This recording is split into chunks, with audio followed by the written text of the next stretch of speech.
Diqqat aholiga tezkor xabar. O'zbekiston pensionerlari darhol xabardor bo'ling. 1-iyundan boshlab barcha pensionerlarga majburiy bo'ladi.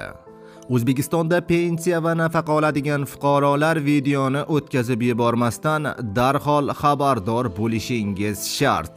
Assalomu alaykum, hurmatli tomoshabinlar. O'zbekiston va jahonda sodir bo'layotgan eng so'nggi va dolzarb yangiliklarni o'tkazib yubormaslik uchun hoziroq like bosib, kanalimizga obuna bo'lishni unutmang.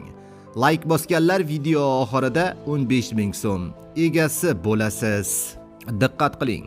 Pensiyadan kredit ushlansa ham fuqaroning yashashi uchun mablag' qoldirish majburiy bo'ladi. Pensiyadan kredit to'lovlari ushlab qolinganidan keyin fuqarolarning qo'lida juda kam mablag' qolishi muammosi sabab yangi cheklov joriy etilmoqda. So'nggi vaqtlarda ayrim holatlarda kredit qarzdorligi sabab pensiya to'lovlarining deyarli to'liq ushlab qolinishi kuzatilgan. Bu esa keksa fuqarolarning kundalik ehtiyojmandlarini qondirishga jiddiy qiyinchiliklarni olib kelgan. Parlamentda pensiyaga oid xizmatlarni ko'rsatish tizimi takomillashtirishga qaratilgan qonun loyihasi ko'rib chiqildi. Unga ko'ra qarzdorlik mavjud bo'lsa ham fuqaroning qo'lida yashash uchun zarur minimal mablag' qoldirilishi shart bo'ladi. Shu tariqa pensiyani to'liq kredit hisobiga yechib olish amaliyoti cheklanadi.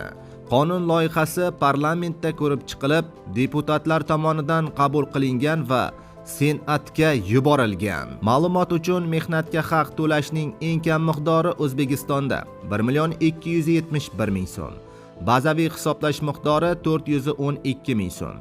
Pensiyani hisoblashning bazaviy miqdori oyiga 471 ming so'mni tashkil etadi.